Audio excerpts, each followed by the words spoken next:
Right, good evening everybody. Welcome to the Daiwa Anglo-Japanese Foundation. So my name is Jason James, and I've just got to do my housekeeping announcements before we start. Apologies if you're overly familiar with them already. So the first thing is, if the fire alarm goes off, you mustn't use the lift.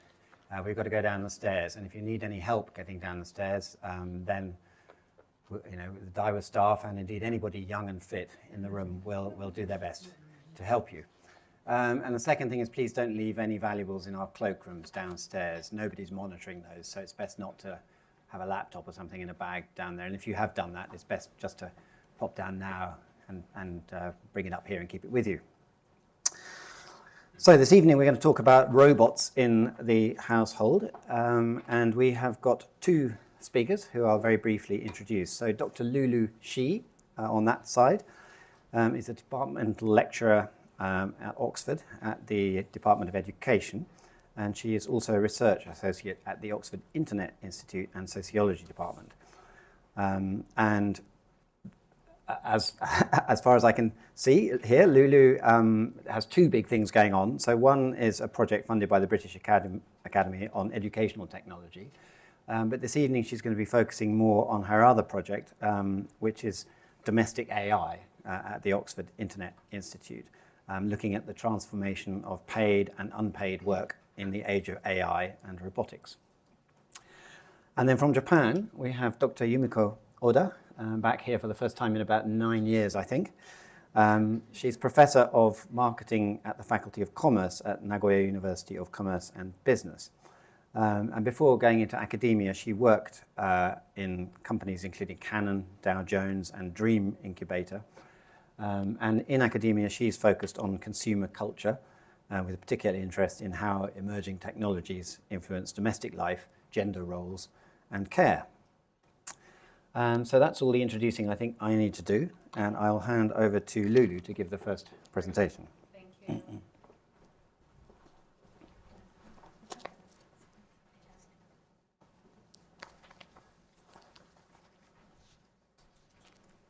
I can come over here. So, super. Thank you so much for the introduction. I hope everyone can hear me. If not, do let me know and I will shout even louder. So, I'm going to talk today about the future of unpaid work. And as Jason has said, I do have these two strains of research going on. One is more on education technologies. If you have any questions on that, also very happy for you to ask. But otherwise, the focus of today's topic is more unpaid work. And this is joint work with Japanese colleagues at Ochanomizu University and Hitotsubashi University. And we started this project about 2 years ago. So I'll have two sets of findings today that I want to present. So the first part, the basic question here is how much time are we likely to save with automation technologies? And with smart technologies or automation technologies, we mean things like robot, but also, for example, AI and things like this. So it's quite a rough definition of what we mean here. And how did we come about to ask this research question? It started with because there's a lot of research on automation in the labor market, and there's some anxieties about the robots stealing our jobs, but there's actually not so much research focusing on the unpaid work. However, we do spend a lot of time doing unpaid work, as I guess everyone knows, because I guess everyone is part of that and is involved in doing unpaid work. Just looking at the OECD numbers, in the UK is almost 0.5% of the time that people spend on unpaid work, lower in Japan, however. So it's a big chunk of our life. So we want to also know how can technology affect that side of our life. And the second motivation to do this project is we want to contextualize predictions, because how predictions are usually done is taking predictions as an objective number. So if experts, for example, say you can save half amount of the time, we take that as an objective sort of truth. But coming from more sociological side or social sciences, we want to take predictions as also a social fact. So not only as this is what is going to happen, but we want to contextualize that in a social situation, understanding what are the backgrounds of these experts, which can determine their predictions. So these are the two motivations. I'm not going to spend too much time on the methodology part, but basically we did a Delphi survey, which involves experts in the field of technology and unpaid work or work in general. And it had 2 rounds. So first we started with survey conceptualization, then we invited these experts to join. And what we asked them to do, maybe I'm just going to jump to the next slide to show you, we asked them to predict how much time you can save in the next 5 to 10 years with smart technologies. So these are people with tech background. So these are experts in tech. And we asked them to predict the time saved for 17 different housework and care work tasks. And these 17 types of work were taken from a time use survey. So the 17 tasks together, they cover everything that we do basically at home. And how the survey looked like is in the first part, we have this short description about how we define this task. And what you can see here is teaching your child. And then we tell them, okay, this is the scenario that you should be imagining. This is your current pay. This is the current time you spend on doing housework and paid work. And now, please indicate how you want to choose each of these options to do this work. So in this case, childcare. From extremely unlikely to extremely likely, we ask them whether you want to use smart technology or hire a human or do everything yourself, or ask your partner if this is a person in partnership. So that's sort of the setup of this survey. So this is Likert scale, and this is the outcome variable that we're going to use in the end to analyze the results. But maybe just back to the method here, we had 2 rounds. First, the expert answered all the questions, and then we look at the means and distributions of the responses. We wanted to find the extreme outliers, that is, those who say only a very tiny amount of work or very big amount of work is going to be automated. We reached out to them to understand their justifications for that. So that was the only qualitative part of this otherwise rather quantitative study. And then we had a second round with exactly the same questions. But then we provided some of these qualitative justifications of the experts so that they can understand how other people think about this. And in the end, we saw some convergence of the predictions. And on the right-hand side, this is just to show you the makeup of the experts that we reached out to. We had 65 experts in total, slightly more in Japan than in the UK. We wanted to have a gender balance. And also, we had people across different industries working on tech and time-saving technologies in doing housework, so academia, R&D, and businesses. That we just seen, and the results, without taking too long, just jumping to the results. For the next 5 years, the automation is predicted to be about 27%, and for the next 10 years is higher, 39%. So I think, I remember when we were publishing this, this is what the newspapers tended to pick up. So the newspapers were all like 39% of automation. You can save 39% of time. But this is actually only half of the story that we wanted to tell. Of course, this is interesting, but we were also very much interested in understanding the context. That is, who were these people making these predictions? But here, just to show you the breakdown of the automation that we looked at, these are the 17 different tasks ranging from grocery shopping, dishwashing, gardening, to more care work on this side, and care for adults, interacting with your child, escorting your child, and so on. And on the bar, on the vertical bar, what you can see is the percentage of automation that is being predicted. So what is quite obvious is, I think, all the housework that is more routine work, the predictions are much higher for automation. That is more on that side. And care work is predicted to be more difficult to automate. So that's more on this side. That's something that we kind of also predicted.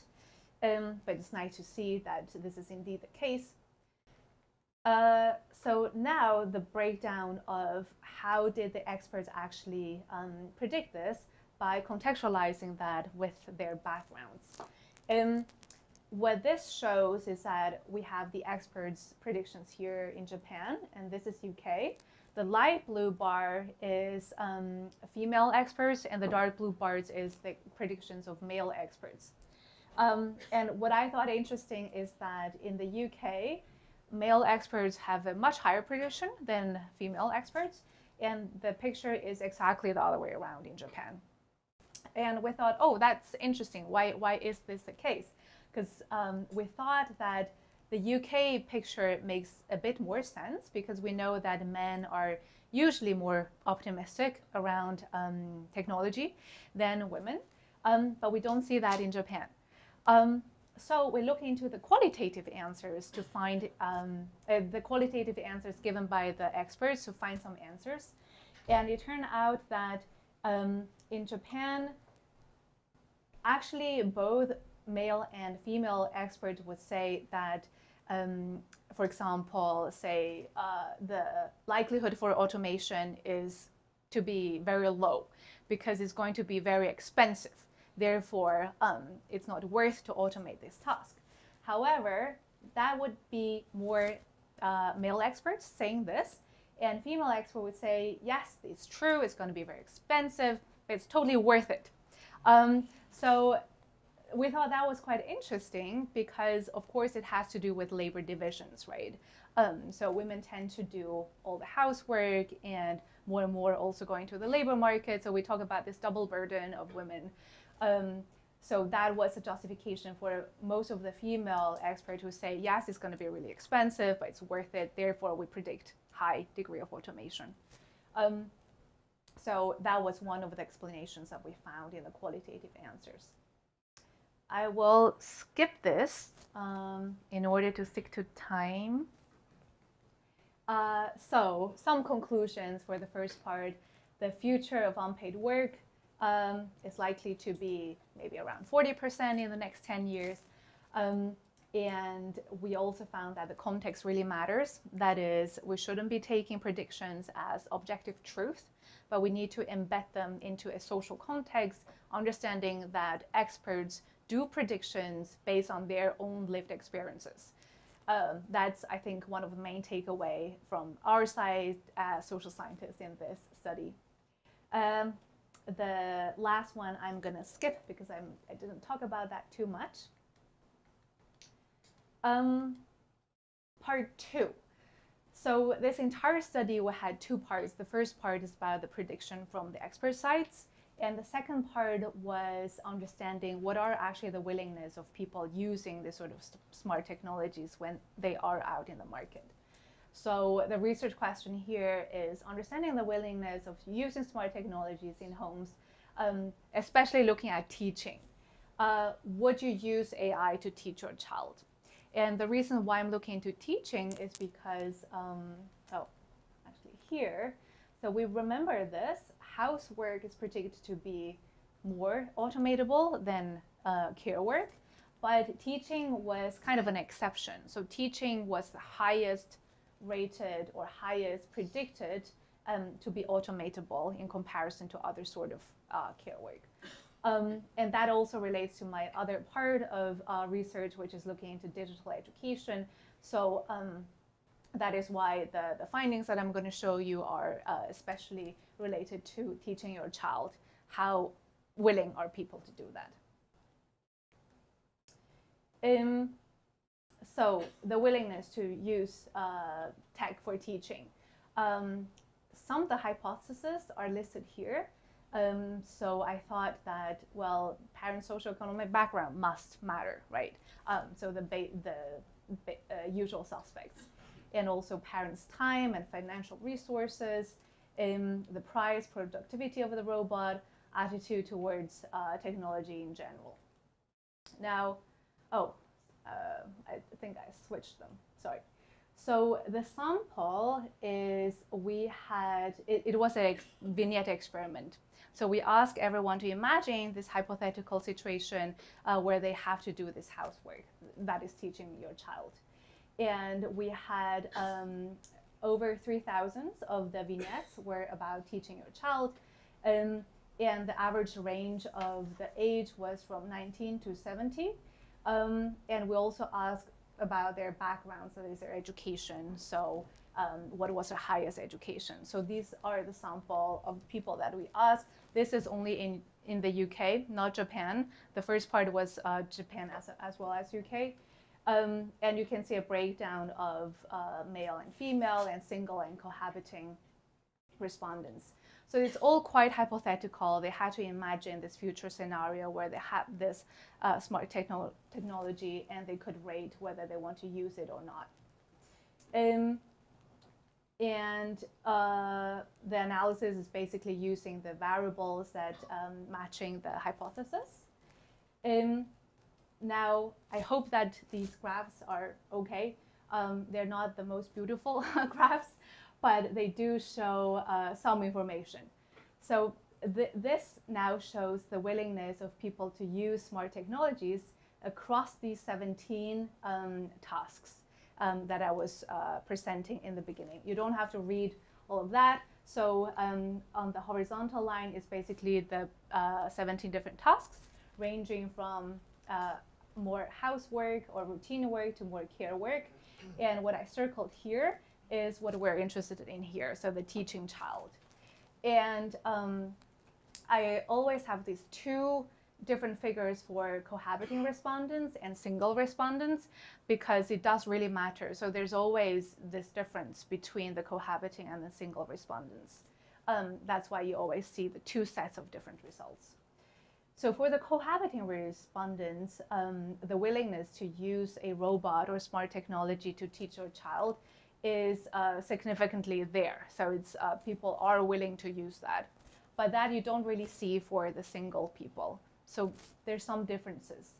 And also quite interesting, especially now for the cohabiting respondents, is that you see quite a lot of high willingness to use robot for housework, but not so much for care work. And this is sort of replicated here, but except for teaching your child, which is quite interesting.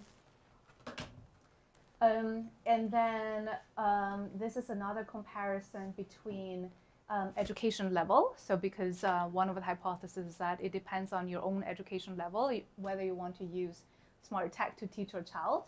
And again, the differences are there between the two groups, between the cohabiting groups and the single respondents. What we can see for the cohabiting respondents is that people with A levels, so one of actually the lower educated people and the very highly educated people, so people with graduate degrees, these are the two groups who tend to say, yes, we want to use smart tech to teach our children. And the groups in between, less so, which we don't see at all for the single respondents. So for single respondents, there's not really significant differences between the education groups. And the next thing that I checked for was the resource that you have. So your resource in terms of your time and also your financial resources. And again, the differences are there between the cohabiting and single respondents.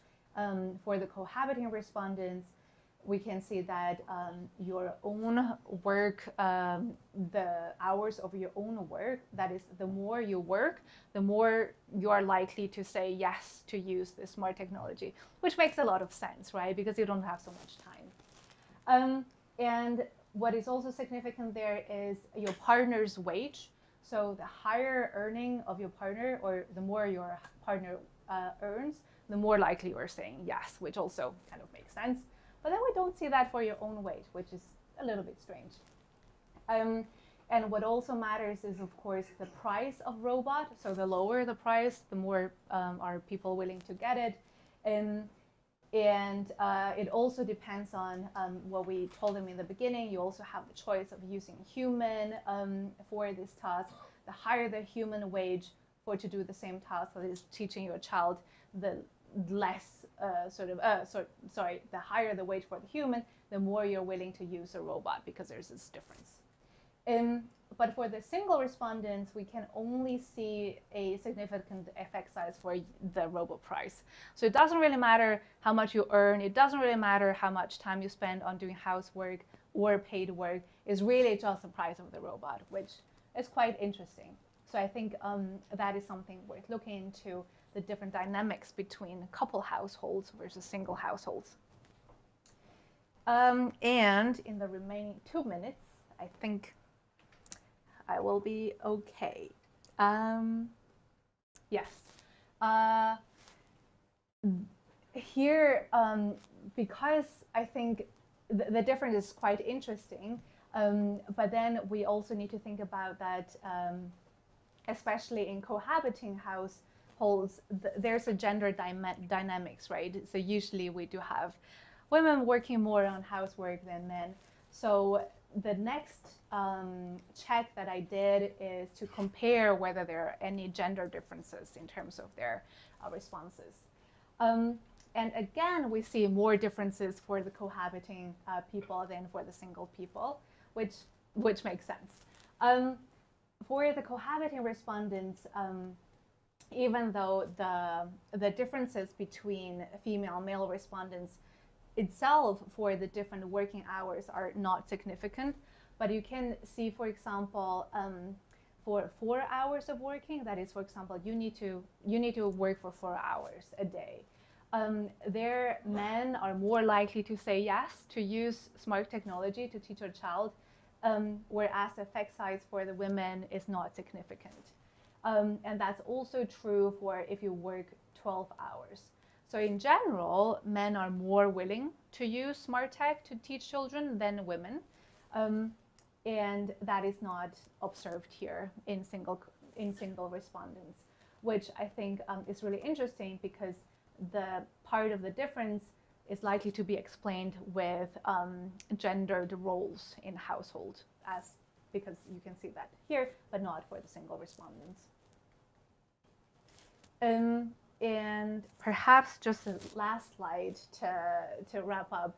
Again, looking at gender differences, but now this is the productivity of the robots. So that was also one criteria that we varied. The robot can have different productivity. So we say the robot with robots, you can save 50 minutes of your time up to 100 minutes of your time. And of course, the higher the robot's productivity, the more people are willing to use the robots. But what we're interested here is more the gender difference. And again, we can see that across robot productivities, men are more likely to wanting to use robots than women. And again, this is not the case for the single people. So very last slide from my side, just to wrap up the conclusions here, is that the most stable factor is the price of the robot. The higher the price, the less likely are you to choose this. And cohabiting people and single people, they have shown very different answers in this survey.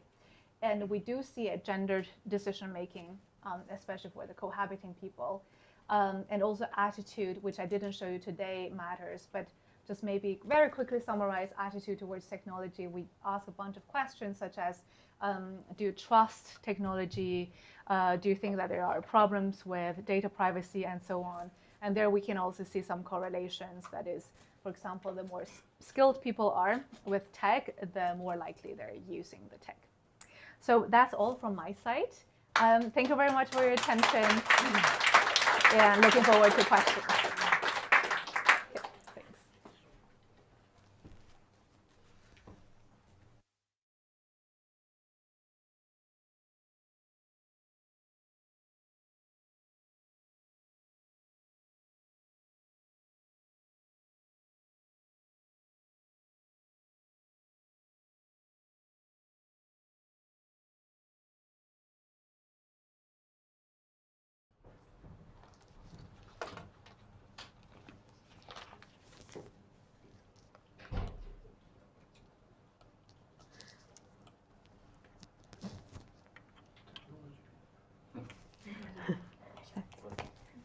Okay, my name is Yumiko Oda from Japan. While Dr. Lulu presented the macro level of future of the technology adoption, I will zoom in on the everyday micro interaction in the technology adoption using robot vacuum cleaners. And let me introduce my research motivation. Whenever this type of robot is not common now, but every time we try to integrate into the technology in the house, we have a big debate. There is a positive side that the technology make housework efficient or make it things easier, or the negative side is that high tech worth buying for such an easy task, or she trying to shirk her responsibilities.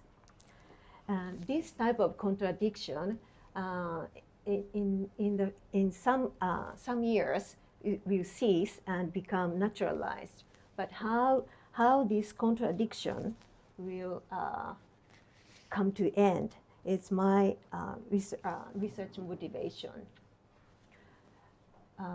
These conflicts continued throughout the post-war period in Japan. For example, in 1950s, the president of Sanyo Electronic stated that the greatest difficulty in popularizing washing machines was public perception that modern young wives are all about making things easy.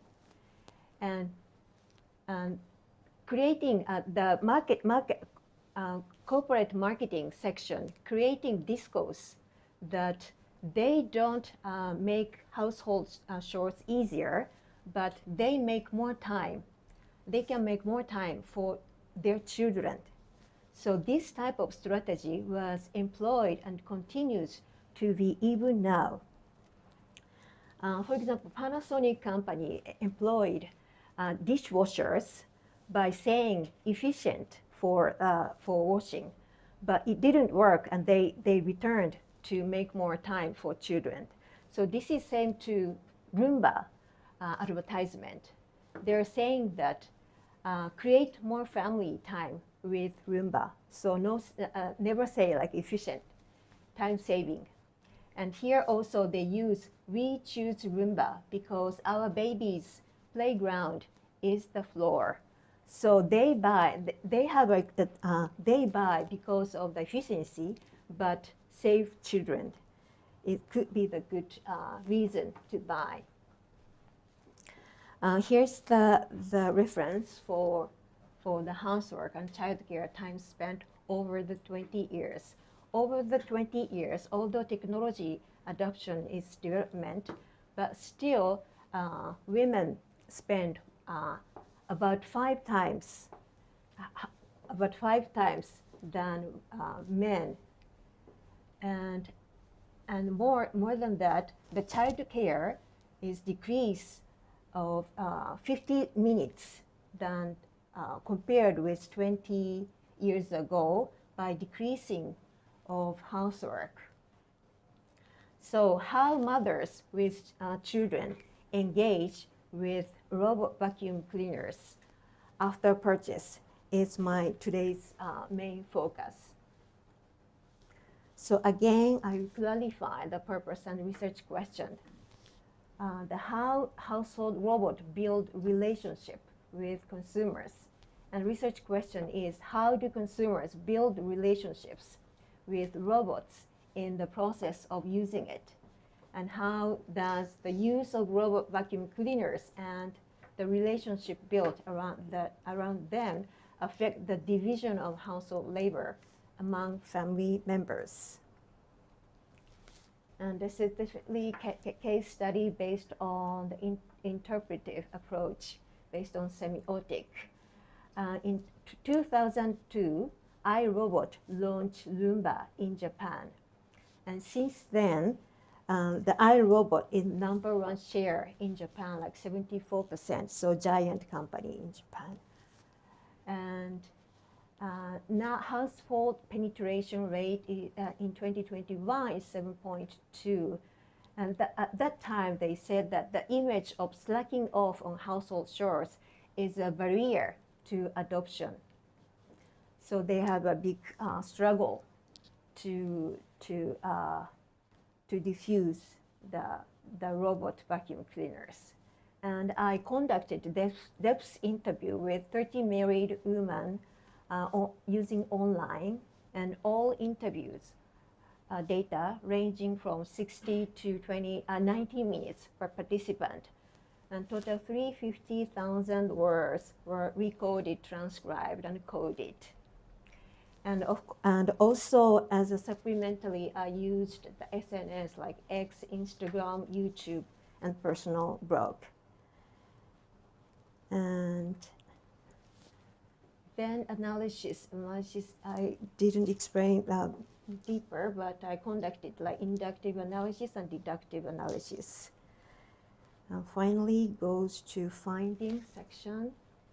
In terms of relationship with Roomba, a married woman had a relationship 3 times: servant, child, and friends. Servant is viewing it as a tool, so it's just like a tool. And child is more emotional being, such as children, pets, or needing care. And friends is also emotional being, but it's more than like equal partners or companionship. And I will explain in detail from the servant. This type of relationship, servant, they recognize it as a tool by helping her complete her own tasks. And this type of relationship, is more common that women raising children who work full-time. And they appreciate efficiency and time saving are the goal. And they use the smart functions, and such as remote control while away from home. And they're quite satisfied when they operate as instructed.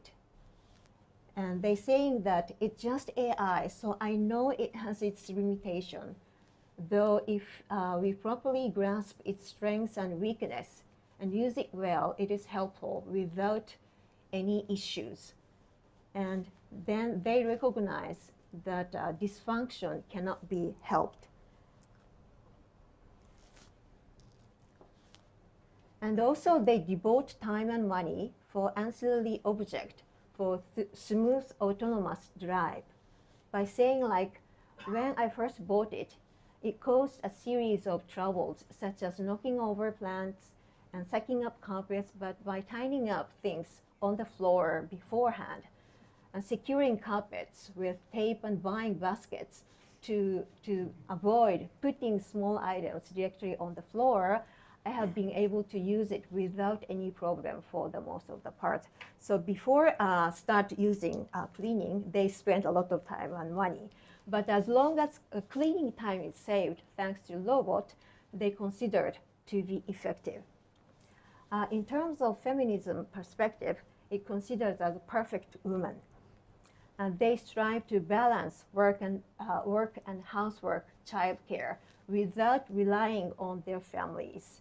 By saying like, I'm doing more manageable tasks at work, and it's getting pretty hard, but that doesn't mean I can't clean. Even if work keeps me busy and I have no time, I can't help thinking, should I really be leaving the house this messy? So no change on the division of household roles, although they use the robots. That's the servant relationship. The next one is child. This type is less on efficiency and more on improving the quality of cleaning in order to take care of the family. So they don't even seek saving time. They don't use smart function, but prefer manual use by watching their movement in real time in the home. Like they're saying, like if I leave my Roomba alone, it eats a variety of things. It suck up debris. So basically, I use it while I can watch it move, or when doing other household chores. And they perceive this function as cute, or even sometimes feeling sorry for them. One woman said, my Roomba trips over minor bumps, starts crying if something gets a little tangled up in it, or if it gets caught on something. And I found it super charming, and it's so sweet. So by saying like relationship, robots result in becoming a care recipient, originally purchased to care for the family members to clean the room, but using it in time-consuming way, the scope of care extended to robot vacuum cleaners.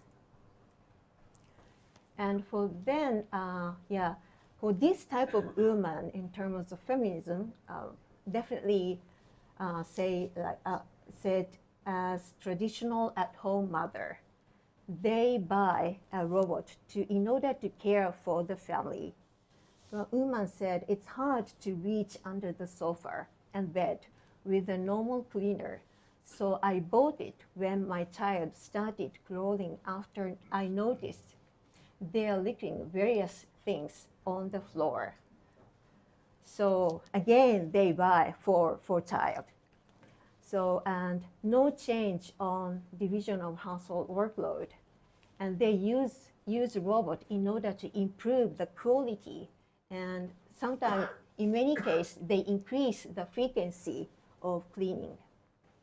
So now they say, like, I can now clean the floor twice a day, morning and night. It's really useful to be able to clean under sofas and other hand-to-reach area more often. That's the children. And now, friend, third type, last one, robot as friend. Rather than letting robots clean, robots themselves are acting involved in the family by saying that, example is here, my kids don't listen to me even though I tell them to clean up quite often. But my Roomba make a beeping sound and start moving, they suddenly start cleaning up, saying, oh no, he will eat my stuff.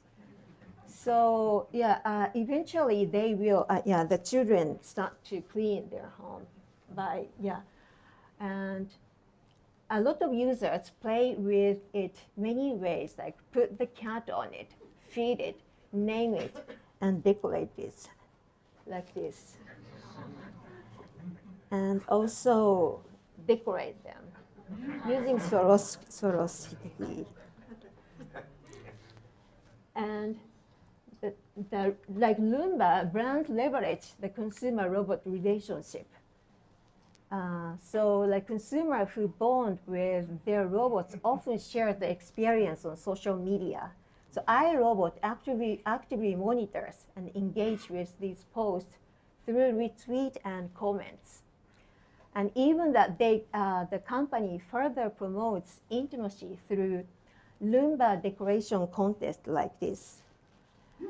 And also like funeral service for aging or broken unit, like this.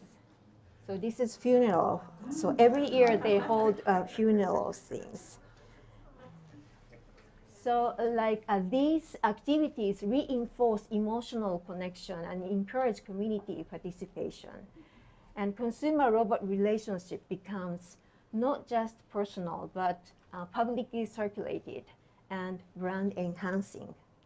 So the company itself take advantage of the relationships they once they find. Again, friend, yes. And as a friend, for them, this function as funny.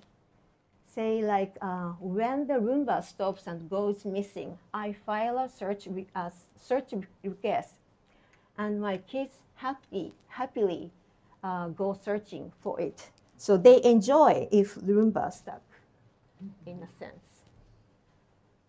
And this is we call the creative woman, which is transform the labor of housework into rewarding work through her own creativity. And robot itself encourage tidying up while eliciting children's initiative. For example, like kids who want to play curling are all trying to keep up with the Roomba while cleaning up with the Swiffer sweeper.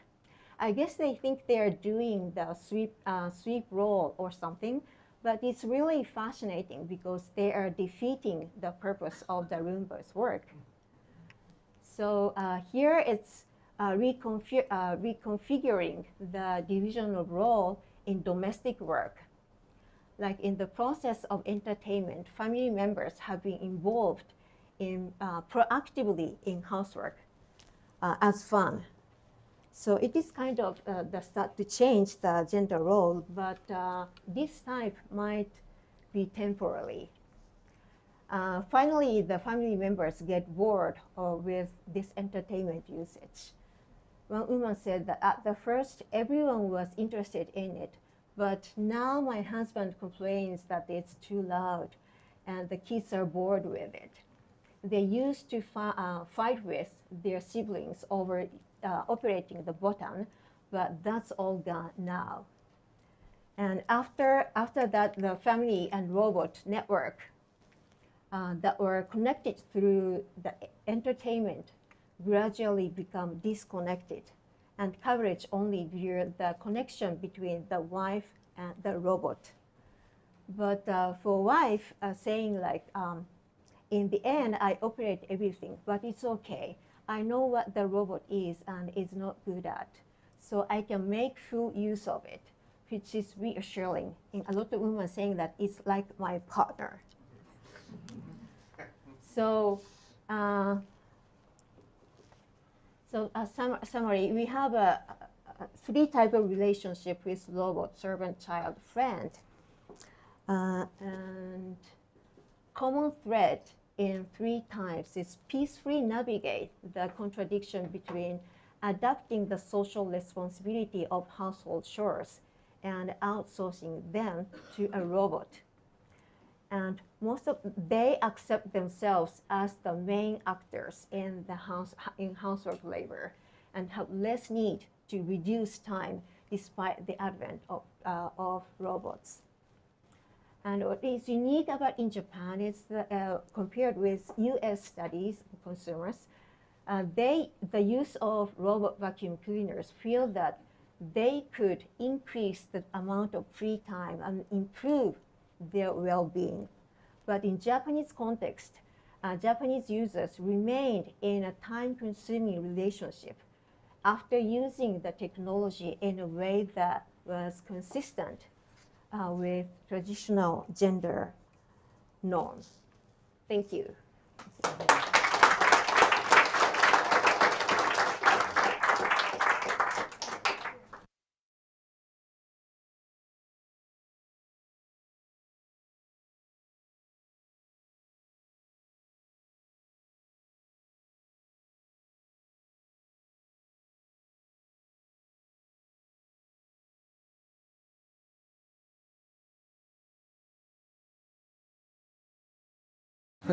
Be lucky to do it twice a month, I think. So who would like to kick off the questions? Right, towards the back there. Wait until mic is delivered. Thank you.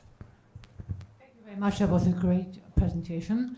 I was surprised there was not a lot about privacy issues, because that is a very big issue in my opinion, especially when you think about like the case of Neo Gamma's X1 robot, which is currently used as a robot in many homes in Scandinavia. And how do you think that will affect family relations, privacy, and the meaning we assign to robots in the household? Is that question okay? I mean, Can you just explain a bit more about this robot? I mean, I've actually got a Roomba myself, so I know what they do. I mean, this is not a Roomba. This is basically the X1. Yeah. And it's like a robot that's being right now distributed in homes across some of the countries in Scandinavia to learn with the families what is necessary to make it like a functioning member of the family. And they are a lot more like the one in the picture. Yeah. Okay, so it does an awful lot more than a Roomba does. Supposedly. But yeah. again, all of the most important part is it is collecting data and learning via AI while it is living with the families and improving, supposedly. How do you feel about that?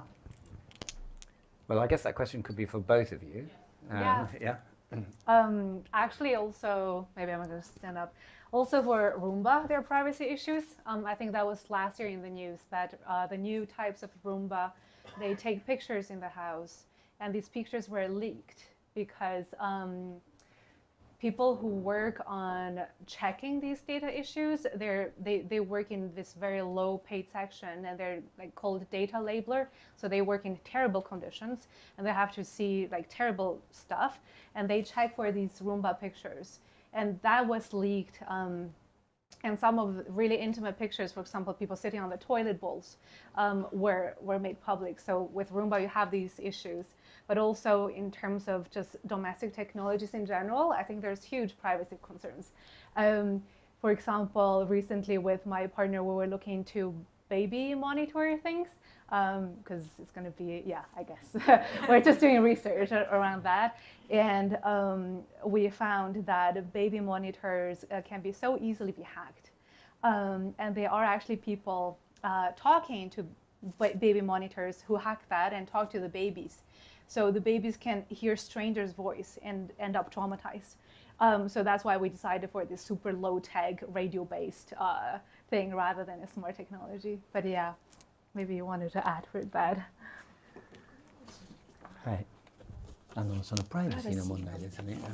一応そのロボットがいっぱいデータを集めて、その家族としてどういうふうな機能をすれば改善できますかっていう。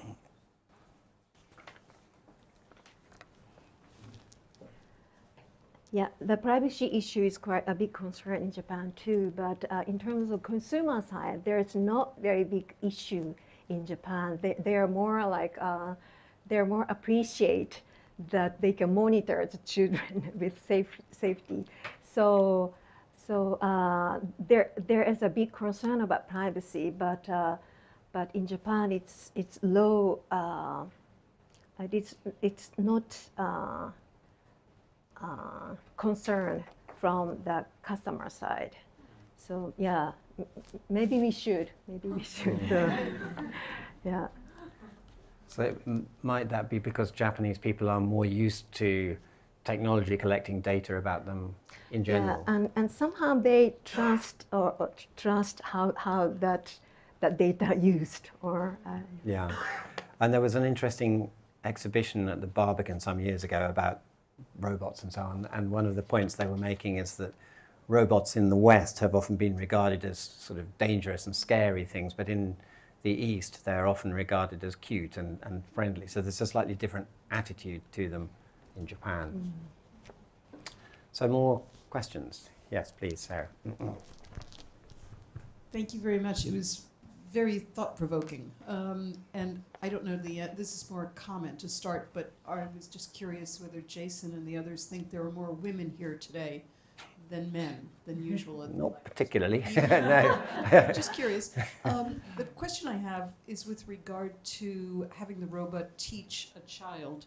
Were people at all concerned over the AI issue of the factual bias or morality, ethics, whatever? There's a lot of concern over sort of rewriting history and that sort of thing that I hear about. Were any of your respondents concerned over a bias, that they would rather the child be taught by a human, that they knew better what the lesson plan was or the teaching materials? Yeah, thanks. That's a really great question. So we didn't capture too much of qualitative answers in that study, so we don't know exactly why people would or would not use that, but the bias question is really real. And you're exactly right with, for example, AI systems are biased because the real world data is biased, right? So by default, it's biased. We don't just talk about bias in the data because it's bias in the wild. But then we do still see a lot of initiatives of even education people not carefully thinking about this. So in the UK, for example, there's the initiative of digitalizing everything, that we have a database for curriculums and so on. And using large language models provided by, for example, OpenAI. So for example, ChatGPT, which is a very well-known one, I would say. But we know that ChatGPT is not bias-free. So there was, for example, a study especially looking into what are the values in ChatGPT, whether it aligns more with certain values than the others. So what they did is they fed the World Value survey into ChatGPT, which is a survey that is conducted across countries, asking for value-laden questions. And it turned out that ChatGPT aligns with American values the first, and then UK values, Australian values, Canadian values, basically all the English-speaking values, and aligns the least with like African countries, Arabian countries, and so on. So we know that it's very biased. But then we still think about using ChatGPT specifically for curriculum, for making curriculum even, to save teachers' time. Because saving teachers' time is the biggest discourse in the UK at the moment. So I think it's such an important question, right? Even though we know that these large language models are hugely biased in a very invisible way, but we still use that, even though we're talking about decolonize the curriculum. If you use this, you cannot really decolonize the curriculum. Yeah. Thank you. Yeah, thanks. Right, another question right at the back.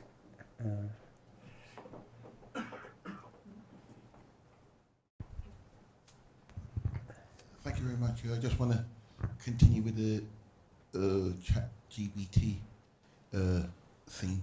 I just want to ask the professors, how does your work help us to distinguish between trends of novelty and cultural trends? And also, how does Roomba robots impact on domestic service economically for women who rely on it, or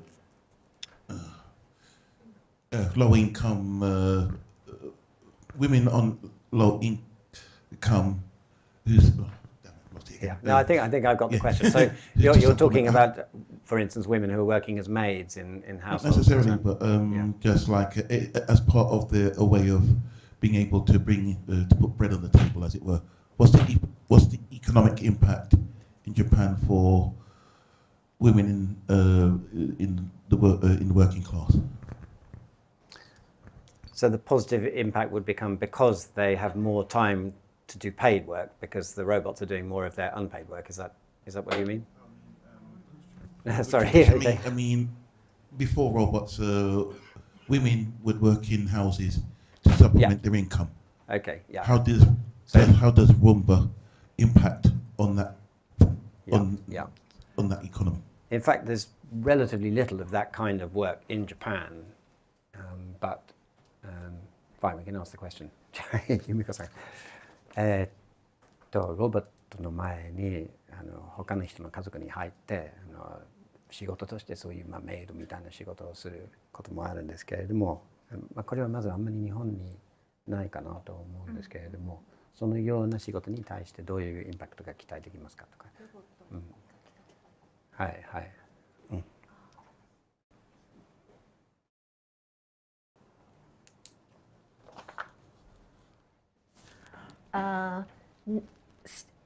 In current moment, the Japanese don't use the maid service very much, but now it's increasing because before we had a traditional gender role model that refrain from asking maid serve. But a lot of women start working outside house and at work for company, then they gradually start to use the maid services. So at the same time, the diffusion of robot and also maid service is increasing. So both markets are becoming larger. Is our trend. I mean, so maybe maid service is a slightly loaded term, but I think that would include just cleaners and that sort of domestic help. Yeah. And your first question was about distinguishing between novelties and cultural trends. Yeah, because at the moment, been to other events around the issues of AI, and I find that they can't do everything, and it's like I say, there's also a bias in it, in that it it's not always conducive with other cultural norms in other cultures as well. But how does their research help us around the world to distinguish with what is novelty and what is becoming a cultural? So but the distinction, you mean a novelty is something that won't last. It's just something that people do for a short time. Yeah. But it's interesting to understand that they actually treat robots like a living thing, which is interesting, which I mean, here we would just throw them away or sell them on in the second-hand shops and all that. Do you want to have a go at that, Lulu? Sure. I don't know when I have the answer.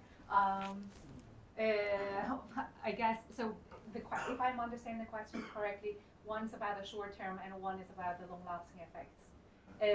I guess it's too early to say also, but I think maybe one way to look at it is to what extent are the hyped by narratives. And I think a interesting methodology for this case would be to do a narrative analysis or discourse analysis, basically to see who are the people driving these narratives, what are their interests, and so on, right?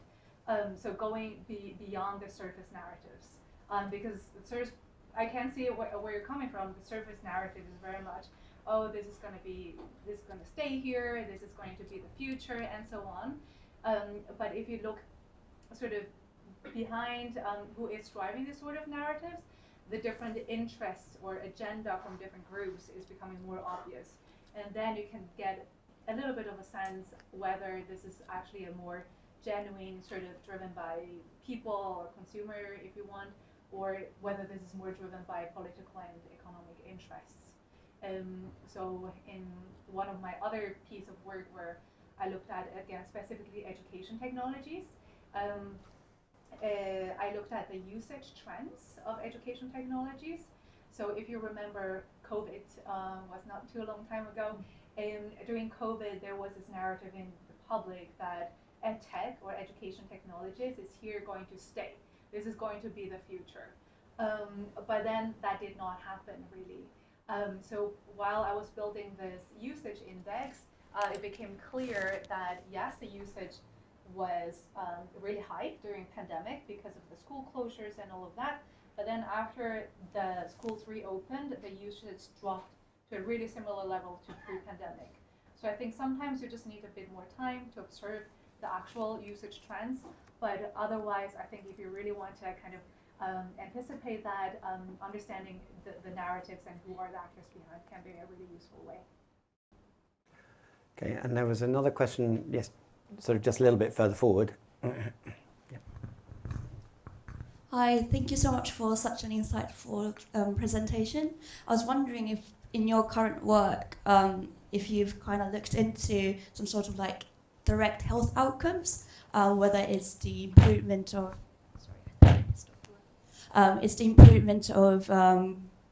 health, like life expectancy, or probably in mental health, how robots, especially like people that are living alone, with the help of robots might, I don't know, like improve their mental health or that. So yeah, like the direct health outcomes with the use of robots, if you guys have looked into that.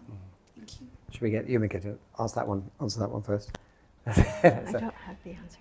そのロボットの例えば精神病に対する効果がもう見えていますか？例えば一人で住んでいる場合は、一応コンパニオンシップという表現を使っていましたけれども、それによって前より長生きすることとか、そういう効果が見えていますか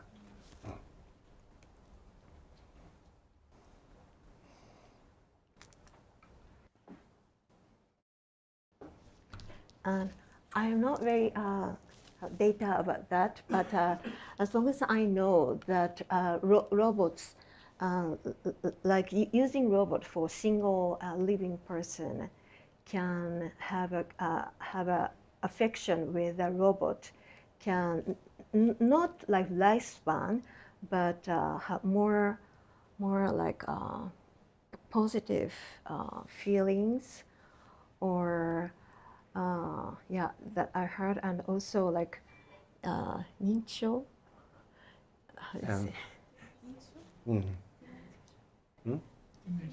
Dementia, yeah, dementia person, yeah, yeah. So keep asking to people, but we keep asking to robot. Is they can repeat whatever they like. So that can also helps the treatment. That I heard. Right. Okay. Would you like to add anything on that, Lulu? Sure. I don't know whether this is on. I keep I think it is. pressing. I can hear you quite nicely. I don't know where the question. Oh, okay, great. Yeah, I haven't done work on that, but there is this really great book called, I think, Robots Won't Save Japan. So you can kind of guess where this is coming from. So it's a ethnographical research done in elderly homes in Japan. And the author looked exactly also at the kind of mental health aspect and so on.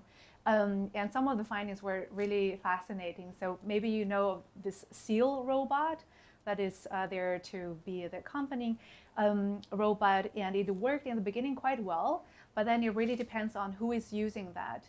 And in these elderly homes, you also have many people with memory issues, so with dementias and so on. And at some point, people have difficulties with playing with a robot seal, and they start to peel it. So you just then have a robot core in that. So it kind of really depends on who is the user. And another thing is also in that book, which I found super interesting. The home was trying to save money, as many homes and schools, health sector, education sector, unfortunately. So they bought a robot to do more sport exercises with the residents. And it turned out it didn't work because the residents didn't understand that they needed to copy the robot. So then they actually need to hire a person to imitate the robot, and then the residents knew, oh, I need to do this. So they didn't really save on labor, they only de-skilled labor, because they didn't need to hire a professional gym kind of personal trainer or someone like that. They can hire a very cheap labor, anyone basically, to copy the robot. So in the end, it's not really the residents benefiting from that, but it's the care home who want to save money. So they're kind of, a lot of different stories. But that could be a book if you're interested in this aspect of things. Okay, more. Yeah, there. Do you envisage government implementing policies to subsidize some technologies of this kind for socially positive outcomes, and in EdTech or in other? And if yes, how do you see differences among government tackling this issue in the future? Yeah, so governments are really keen to subsidize technology development, and I come from the EdTech area, so I think that's where I can talk about a little bit more. So in the UK, the narrative is to save teachers' time, and the government really wants to be seen as doing something in that area. And technology is a really easy way to show that they're doing something, right? So there's investment into tech rather than into education. So education sector is being defunded, unfortunately, but the tech sector is being funded. And it's also really interesting to see where the funding goes. So there are different approaches, like follow the data, follow the money. And if you follow the money, the UK government is backing big tech quite a lot, also smaller tech, but they are actively encouraging schools to pick up on Google technology and Microsoft technologies. Yeah, so that's sort of the UK approach. And in Japan, you have this Giga School project, which is this largest, I think, digitalization of education project. And again, the government is very keen to be seen that they're doing something. So very similar to the UK. And actually, the UK Department for Education shared their blueprint document with the MEXT in Japan, Minister for Education, Culture, and something. So they use common documents and so on. And again, in Japan, it's not only a national effort. So if you look broader, they are very much internationally connected.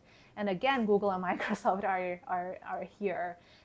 So if you go on the webpage of the US Department of Commerce, I don't remember the exact name, but something like that, they explicitly write that we are observing Giga School initiative very, very closely because it's a big market for us.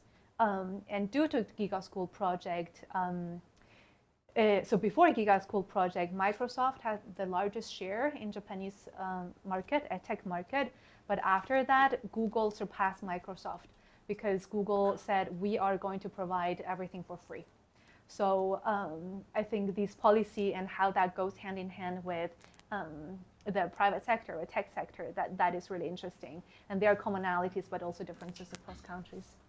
I hope that was helpful. Yeah. Let's see if Yumiko-san wants to add anything on Japanese policy. In terms of using だからその補助金を出しているかとか、日本政府がこのような技術開発を促進していますか? Yes, we have a lot of subsidies in Japan too, and also in terms of household chores, the government and also metropolitan policy has subsidized buying robots or using the housemaid services, so that they want to facilitate women to work more. So that type of subsidies is becoming quite popular, not only in national government, but metropolitan cities level. Okay, there's one second row here.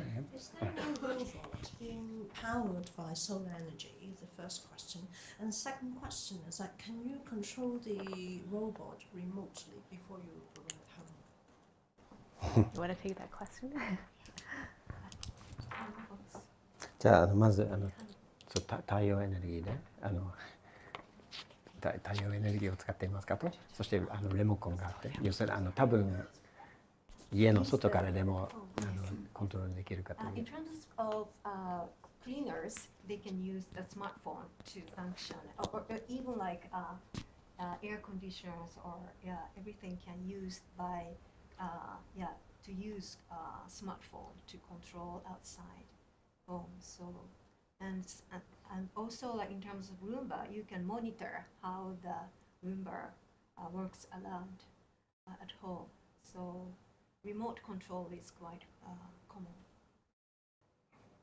What's the next one? Well, and you were asking about solar, whether they're powered by solar.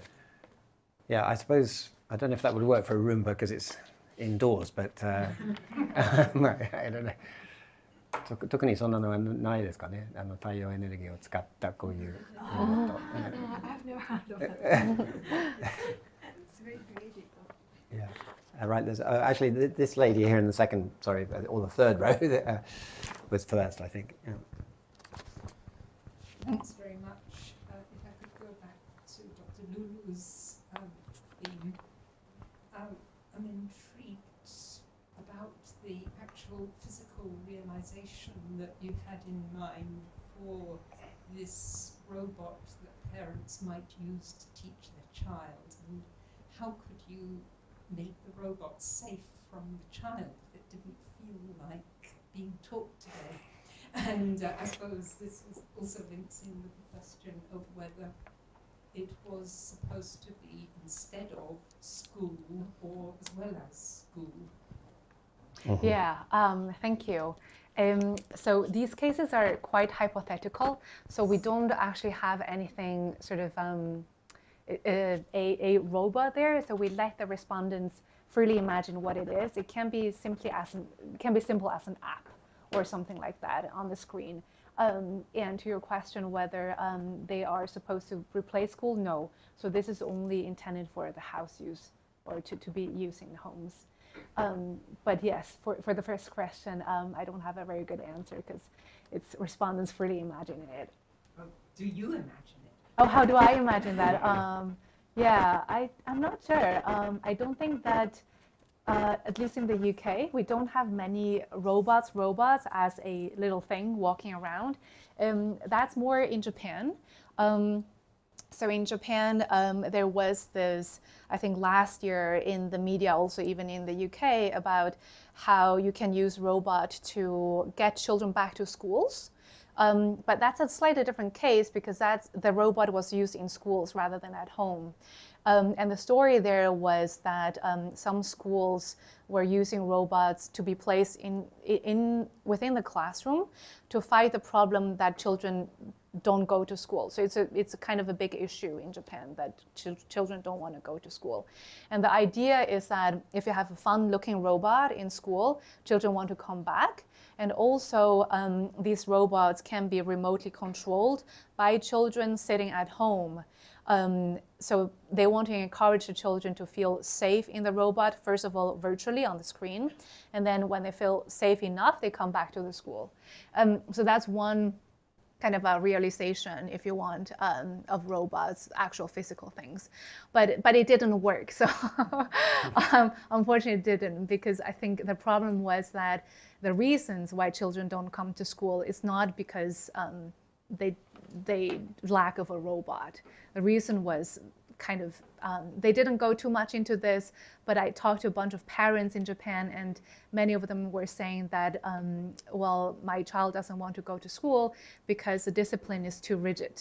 So for example, there's a certain way how to wear your socks, there's a certain way to do everything, and children don't like that. And that's kind of one of the reasons that I heard. So it's not actually about robot. But there's a big push. I mean, there's a saying of tech solutionism, which means that we can solve everything with technology. Okay, I think we've probably got time for one more before we have to wrap it up. All right, we'll take this one in the front here.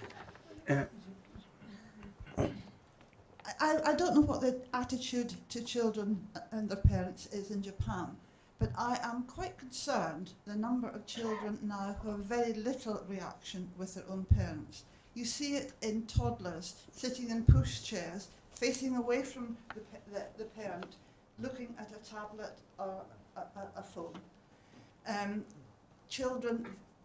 Many children don't eat with their parents, so they're missing out on that interaction with the family. And if more and more of their learning is done without the parent being beside them, children are going to grow up not able to talk to adults, not able necessarily to talk to other children, and I find that very concerning. Well, shall we ask Yumiko this one first? So, did you understand that question, Yumiko-san? よく最近見るのは、その子供たちがずっと携帯を見ているとかタブレットを見ていて、あんまり自分の両親との接続がなくて、そのような子供たちは大きくなったら友達とも話せない、大人とも話せない、そういう危険があるんじゃないですかというようなコメントでした。Loss of communication between family is quite a big concern in Japan too. But now we cannot stop this trend. And if the parents don't let children use the tablet, then that student will be isolated at school and sometimes it's bullied because of that. So it is very difficult to isolate from the technology. And so now we have to coexist with technology. But in some cases that using the technology, the communication is more effective by looking at the one device. So I don't know I know that you're concerned and it's a big issue, but that's something we cannot stop, and that's something we have to find a way to collaborate or coexist. Would you like to add anything quickly to that, or should we just? Maybe something very small, but yeah, this concern I think is widely shared with many people, and especially you can see higher educated and more wealthy people have more of this concern. So there's actually this digital gap that is the higher educated you are, the actually less likely you're using this kind of technologies. But that also is an indicator for social sort of inequalities, in a sense that people with less means are more dependent on that. So just to say that this is a very widely shared concern. Well, I'm sure there are lots more questions, but we could go on all night because this is clearly a fascinating topic with lots of ramifications. I'm not saying we have to stop the discussion completely. We're going to go down one floor and have a drink, and you're welcome to carry on the discussion between yourselves and with our two speakers. But for now, let's just give them a big hand. Thank you very much indeed.